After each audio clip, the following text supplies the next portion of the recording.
Viewers, আজকের ভিডিওটা কিন্তু অনেক বেশি স্পেশাল। তার কারণ হচ্ছে আমরা কিন্তু আজকে রিভিউ করতে যাচ্ছি বর্তমান সময়ের অনরের মোস্ট ফ্ল্যাগশিপ একটা ডিভাইস, অনর ম্যাজিক 7 প্রো। এই প্রোডাক্টটার স্পেসিফিকেশন, পারফরম্যান্স, ফার্স্ট লুক সবকিছু নিয়ে আজকে ইন ডিটেলসে কথা বলবো। আজকে ভিডিওটা দেখার পরে অনেকে যারা আইফোন নেওয়ার চিন্তা করতেছেন তারা কিন্তু অনর ম্যাজিক 7 প্রো তে শিফট হইলেও হইতে পারে না, এটা কোম্পানির ক্লেম। তো এটা কতটুকু বাস্তব এটা আমরা দেখবো আজকে। তো আজকে ভিডিও স্পন্সর হচ্ছে টেক এন্ড টক বিডি, যাদের ঠিকানা হচ্ছে Bashundhara city basement 2 shop number 53। তাদের যমুনা ব্রাঞ্চ আছে, আপনারা চাইলে সবকিছু ভিজিট করতে পারেন। আমি তাদের Facebook page, phone number, WhatsApp number সবকিছু কিন্তু ডিসক্রিপশনে দিয়ে দিব, সেখান থেকে আপনারা চাইলে চেক আউট করে আসতে পারেন। কথা বাড়াচ্ছি না, ভিডিও আজকে এখান থেকে শুরু করবো এবং দেখবো এই প্রোডাক্টটা কেমন। এখনো যারা আমাদের চ্যানেলটা সাবস্ক্রাইব করেন নাই, সাবস্ক্রাইব করার পরে পাশে থাকা বেল আইকনটি বাজিয়ে দিবেন, যাতে করে এরকম ভিডিও আমরা রেগুলার আনতে পারি। তো কথা বাড়াচ্ছি না, ভিডিও শুরু করা যাক। তো ফাইনালি আমাদের হাতে দেখতে পাচ্ছেন অনর ম্যাজিক 7 প্রোর বক্স, যেটা কিন্তু ব্ল্যাক এন্ড হোয়াইট কালারের কম্বিনেশন, আর নিচের দিকে লেখা আছে ম্যাজিক ওএস। তো এখান থেকে আমরা যদি খুলি তাহলে সবার আগে দেখতে পারবো হচ্ছে ডিভাইসটা এখানে রাখা আছে। তো ডিভাইসটা কিন্তু আমরা রাখলাম সাইডে, তারপরে দেখবো হচ্ছে অনরের স্টিকার্স, পাশাপাশি কিন্তু এখানটা আমরা পেয়ে যাবো হচ্ছে সিম ইজেক্টর পিন, যে পিনটা কিন্তু অনরের টিপিক্যাল পিন, দেখতে মোটামুটি সুন্দর লাগে। এন্ড এই পাশটা কিন্তু আমরা পেয়ে যাবো হচ্ছে অনরের ডকুমেন্টেশনস প্লাস হচ্ছে আপনার গিয়ে কাভার, যেই কাভারটা হচ্ছে একটি সিলিকন কেস, হার্ড কেস বলা যায়, মোটামুটি অনেকটাই প্রিমিয়াম, আপনারা লং টাইম ইউজ করতে পারবেন। রাখলাম সাইডে। তার পাশাপাশি ভিতরে যদি আমরা চলে যাই তাহলে কিন্তু দেখতে পারবো একটি 100 ওয়াটের চার্জার কিন্তু ভিতরে দেওয়া আছে। পাশাপাশি আমরা পেয়ে যাচ্ছি হচ্ছে USB type A to type C cable. So this is Honor Magic 7 Pro. Just look at this color. Oh my god. কতটা প্রিমিয়াম লুকিং, জাস্ট পিছনে দেখেন পুরোপুরি ceramic shield finish, camera ring এর মধ্যে সুন্দর একটা ডিজাইন, ক্যামেরা সেটআপটা কত সুন্দরভাবে ম্যানুফ্যাকচার করেছে। সামনে কিন্তু মাইক্রো কোয়াড কার্ভ ডিসপ্লে আমরা পাচ্ছি, এন্ড মোটামুটি অনেকটাই ভারী ফোনটা। তো এগুলো নিয়ে আমরা বিস্তারিত পরবর্তীতে কথা বলবো। তো চলে যাওয়া যাক হচ্ছে মূল স্পেসিফিকেশনে। অনর ম্যাজিক 7 প্রোর ইনহ্যান্ড ফিলের কথা বলতে গেলে 6.8 ইঞ্চির একটি মোটামুটি বড় সাইজের ডিসপ্লে এখানে ব্যবহার করা আছে, পাশাপাশি 223 গ্রামের ওয়েট এবং 8.8 মিলিমিটারের থিকনেস। যথেষ্ট ভারী ফোন, তবে ফ্ল্যাগশিপ হিসেবে আমার মনে হয় যে ওয়েট ব্যালেন্সটা ঠিকঠাকভাবে করতে পারছে। তবে ক্যামেরার দিকে হালকা একটু ভারটা বেশি চলে যায়, তো যেটা হচ্ছে আপনার অ্যাজ ইউজুয়াল আমরা ফ্ল্যাগশিপ ফোনে দেখে থাকি। অ্যান্ড পিছনে কিন্তু পুরোপুরি গ্লাস ব্যাক, সামনে কিন্তু ন্যানো ক্রিস্টাল প্রোটেকশন হচ্ছে ব্যবহার করা আছে, যেটা কিন্তু অবশ্যই ভালো বিষয়। আর মাইক্রো কোয়াড কার্ভ ডিসপ্লে হওয়ার কারণে কিন্তু আপনার হচ্ছে ওই কার্ভ ডিসপ্লের যে একটা ক্ষতি, কোনার পরে গেলে হচ্ছে কোনা ভেঙে যাও, ওই সমস্যাটা কিন্তু এখানে খুব কম হবে। বাট এটা যদি আপনি হাতে নেন অথবা অন্য কেউ আপনার থেকে হাতে নেয় তাহলে কিন্তু সেও বুঝতে পারে যেটা ফ্ল্যাগশিপ ফোন। তো ইনহ্যান্ড ফিলের দিকে আমার কাছে মোটামুটি অনেক ভালো লেগেছে। বাটন এবং পোর্টসের কথা বললে সবার আগে আমরা লেফট সাইডে পেয়ে যাবো ডুয়াল স্পিকারের যে মেইন স্পিকার সেটা, পাশাপাশি মাঝখানে কিন্তু ইউএসবি টাইপ সি পোর্ট পাবো এবং নয়েজ ক্যান্সেলেশন মাইক্রোফোন আর সিম ইজেক্টর ট্রে, যেখানে কিন্তু ডুয়াল ন্যানো সিম কার্ড আমরা ইউজ করতে পারবো। এক্সট্রা মেমোরি কার্ড ইউজ করার কোনোই অপশন নাই। ফ্ল্যাগশিপ ফোন স্টোরেজ টাইপ ভালো, সেক্ষেত্রে লাগেও না। পাশাপাশি চলে আসি রাইট সাইডে। রাইট সাইডে আমরা আসলে দেখতে পারবো দেওয়া আছে হচ্ছে পাওয়ার অন অফ বাটন আর হচ্ছে ভলিউম আপ ডাউন বাটন। এখানে কিন্তু মোটামুটি আর কিছু অ্যাভেলেবল নাই, তবে ফিঙ্গারপ্রিন্টটা কিন্তু আমরা ইন ডিসপ্লেতে পাচ্ছি। ইন ডিসপ্লে ফিঙ্গারপ্রিন্টের পজিশন অ্যাকুরেসি যথেষ্ট ফাস্ট অ্যান্ড অ্যাকুরেট ছিল। মানে to be honest with you, এই যে ফিঙ্গারপ্রিন্ট এখানে ব্যবহার করা, এইটা আমার দেখা ওয়ার্ল্ড এর ফাস্টেস্ট ফিঙ্গারপ্রিন্ট এভার। মানে টাচ করার সাথে লিটারেলি ন্যানো সেকেন্ডের মধ্যে খুলে ফেলছিল, এবং এটি একটি আলট্রাসনিক ফিঙ্গারপ্রিন্ট। পানিতে পড়লে অথবা পানির ছিটা ফোটা থাকলে কিন্তু খুব ভালোভাবে ফিঙ্গারপ্রিন্ট খুলে যায়। শুধুমাত্র ফাস্ট ফিঙ্গারপ্রিন্টই না, আমরা কিন্তু অ্যাপেলের মতো 3D ফেস আইডি পাচ্ছি, যেটা কিন্তু সুপার ফাস্ট ছিল, সাথে সাথে খুলে যাচ্ছিল কোনো রকম লেটেন্সি ছাড়া, একদম পুরোপুরি সিকিউর। এন্ড লেফট সাইডে যদি চলে আসে তাহলে দেখতে পারবো পুরোপুরি ফ্ল্যাট, কোনো রকম পোর্টস এন্ড বাটন কিন্তু লেফট সাইডে অ্যাভেলেবল নাই। আপার সাইডে যদি আমরা আসি তাহলে দেখতে পারবো এখানে দেওয়া হচ্ছে secondary speakers, noise cancellation microphone আর আইআর ব্লাস্টার। তো বাটন এবং পোর্টসের ক্ষেত্রে অলমোস্ট সবকিছু এখানে আমরা অ্যাভেলেবল পাচ্ছিলাম। এইবার কিন্তু আমরা কথা বলবো এই ফোনটার অন্যতম সুন্দর স্পেক্সে, সেটা হচ্ছে ডিসপ্লে সেকশন। ডিসপ্লে কিন্তু ব্যবহার করা আছে 6.8 ইঞ্চির একটি LTPO AMOLED, এন্ড এই ফোনটা কিন্তু একটি মাইক্রো কোয়াড কার্ভ ডিসপ্লে, বা আপনারা বলতে পারেন ডিরেক্ট কোয়াড কার্ভ ডিসপ্লে। মোটামুটি দেখতে সুন্দর লাগে, হালকা কার্ভ, পুরোপুরি কার্ভ না, যেটা কিন্তু এই বছরের ফ্ল্যাগশিপের ট্রেন্ড বলা যায়। মোটামুটি অনেকগুলো ফোনে আমরা দেখেছি সেম ট্রেন্ডকে ফলো করতে।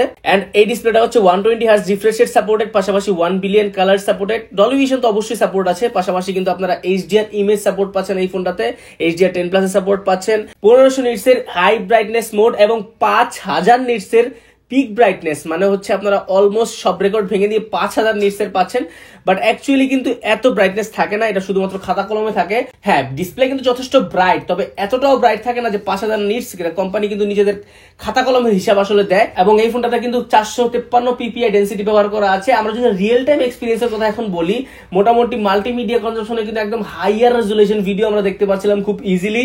মোটামুটি আপনার হচ্ছে 4K ভিডিওগুলো আপনার হচ্ছে ইজিলি প্লে করতে পারতেছিল। চিনটা কিন্তু আছে মোটামুটি 90% এর মতো, যার কারণে কিন্তু আমরা একটা ব্রেজেললেস এক্সপিরিয়েন্স এখান থেকে পেয়েছি। মাইক্রো কোয়াড কার্ভ হওয়ার কারণে কিন্তু আপনার হচ্ছে ব্রেজেলটা ওইভাবে বোঝা যাচ্ছিল না। এবং ডিসপ্লে কালারের কথা যদি বলি, মোটামুটি ভিভিড কালার প্রোভাইড করতেছিল, একটু পাঞ্চি, একটু কালারফুল। তার পাশাপাশি কিন্তু এই ফোনটাতে IP68 69 এর রেটিং আছে, যার কারণে আপনারা হচ্ছে ডিরেক্ট পানির নিচে কিন্তু ফোন ইউজ করতে পারবেন কোনো রকম প্রবলেম ছাড়াই, পানি অথবা ধুলাবালি থেকে একদম পুরোপুরি প্রোটেক্টেড। তো মোটামুটি ডিসপ্লে সেকশনটা কিন্তু অনেক বেশি ইমপ্রেসিভ ছিল। Honor Magic 7 Pro এর অন্যতম বড় হাইলাইট হচ্ছে এটার অডিও স্পিকারস। জাস্ট ওয়াও, আমি এতক্ষণ যাবত চেক করছিলাম, আপনাদেরকে একটু শোনানোর ট্রাই করি। Heavy heavy.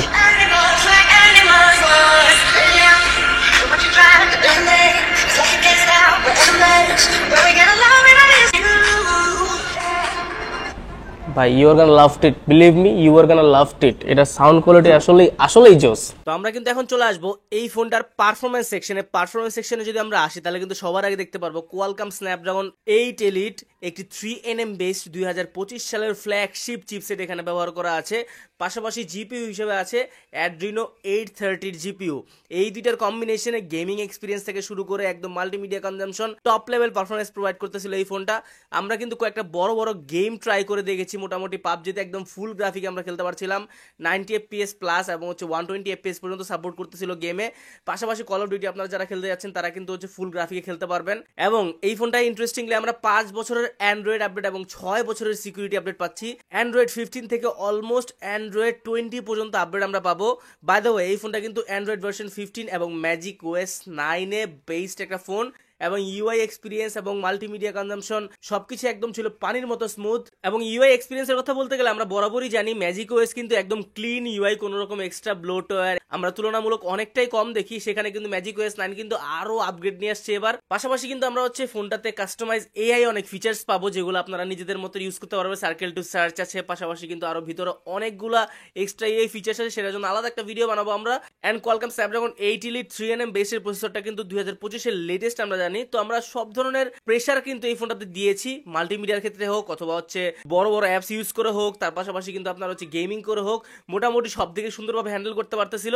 তো পারফরম্যান্স সেকশন নিয়ে আমি রিয়েলি স্যাটিসফাইড। এই ফোনটাতে কিন্তু ব্যবহার করা আছে একটি 100 ওয়াটের চার্জার, পাশাপাশি ব্যবহার করা 5850 mAh এর একটি বিগ ব্যাটারি। এখানে কিন্তু আপনারা মোটামুটি অনেক বড় একটা ব্যাটারি পাচ্ছেন। এবং আমরা কিন্তু ব্যাটারিটা এক্সট্রিম লেভেলে টেস্ট করে দেখেছি। 10% চার্জ নিয়ে কিন্তু আমরা পাবজি সহ অনেকগুলা 10% চার্জ নিয়ে কিন্তু আমরা পাবজি খেলে দেখেছি, যেখানে হচ্ছে আপনার একটা ম্যাচ পুরো হওয়ার পরেও কিন্তু অলমোস্ট 6 থেকে 7% চার্জ ছিল, যেটার মানে হচ্ছে মোটামুটি আপনার ব্যাটারি ব্যাকআপটা অনেক ভালো দিবে। স্ক্রিন অন টাইম আমরাও দেখেছি, মোটামুটি স্ক্রিন অন টাইম টানা ইউটিউব স্ক্রলিং করেও দেখেছি মোটামুটি 6 থেকে 7 ঘন্টা কিন্তু এটার হচ্ছে স্ক্রিন অন টাইম আপনারা পাবেন অনায়াসে, যত হেভি ইউজ আপনি করেন। আর যদি ব্যাটারি ব্যাকআপ রেগুলার ইউজের কথা বলেন, তাহলে কিন্তু 1.5 দিন প্লাস ব্যাটারি ব্যাকআপ আপনার এই ফোনটা থেকে পেয়ে যাবেন। পাশাপাশি কিন্তু এই ফোনটাতে আরো সাপোর্ট করে থাকে 80 ওয়াটের ওয়্যারলেস চার্জার, পাশাপাশি কিন্তু 5 ওয়াটের রিভার্স ওয়্যারলেস চার্জার, পাশাপাশি 5 ওয়াটের রিভার্স চার্জিং সিস্টেম। তো মোটামুটি একটা ফ্ল্যাগশিপে যেই পরিমাণ মোটামুটি একটা এক্সট্রিম লেভেলের ফ্ল্যাগশিপ ফোনে যে ফিচার্সগুলো থাকা দরকার, তার সবগুলো ফিচার্সই কিন্তু আপনারা Honor Magic 7 Pro তে अवेलेबल পেয়ে যাবেন। তো এবার এই সবকিছু নিয়ে আসলে তো এই Honor Magic 7 Pro কেন এত স্পেশাল ক্যামেরার দিক দিয়ে, তো Honor Magic 7 Pro কেন এত স্পেশাল, আপনি কেন আইফোন না নিয়ে এটা নেবেন? এটার কয়েকটা কারণ আছে। Honor Magic 7 Pro তে কিন্তু আপনারা পাচ্ছেন কোয়াড কার্ভ ডিসপ্লে, পাশাপাশি better camera. To be honest with you, Honor Magic 7 Pro ক্যামেরাটা আমার কাছে অনেক বেশি ভালো লাগছে compare to iPhone. Video section iPhone বরাবরই ভালো করে থাকে, বাট এখানেও কিন্তু আইফোন থেকে আমরা অনেকটা বেটার পারফরমেন্স দেখেছি Honor Magic 7 Pro। এবং পাশাপাশি হচ্ছে আপনার ওভারঅল ইউজিং এক্সপিরিয়েন্স কিন্তু মোটামুটি ভালো ছিল। পাশাপাশি ইউজিং এক্সপিরিয়েন্সটা কিন্তু আমরা অনরে ভালো পেয়েছি, কোনো রকম বাগস ভালুক ছাড়া অথবা গ্রিন লাইনের ভয় নাই, যেটা আইফোন বা স্যামসাং এ কিন্তু আমরা বরাবরের মতোই দেখে আসতেছি, যেটা এখন না পড়লেও বছর খানেক পরে কিন্তু গ্রিন লাইনের সমস্যাটা থাকে, যেটা কিন্তু আগে পরে কখনোই অনরে কিন্তু এরকম কোনো হিস্ট্রি নাই গ্রিন লাইন বা হচ্ছে আপনার ডিসপ্লে ডেড হয়ে যাওয়ার। তো তো মোটামুটি এবার প্রাইস রেঞ্জ প্রাইস রেঞ্জ নিয়ে কথা বলা যাক। এই ফোনটা হচ্ছে বর্তমানে কত জিবি এটা, তো এই ফোনটা হচ্ছে বর্তমানে 12/256 প্রাইস আছে 1,20,000 থেকে 1,25,000 টাকা, যেটা কিন্তু আমার কাছে মনে হয় অনেকটাই বেশি। হ্যাঁ, বাজার স্টেবল হয়তো কিছুটা সময় লাগবে, তখন কিন্তু আপনারা আরো একটু কমে নিতে পারবেন। সেক্ষেত্রে আমার সাজেশন থাকবে কয়েকদিন পরে নেওয়াটাই বেটার।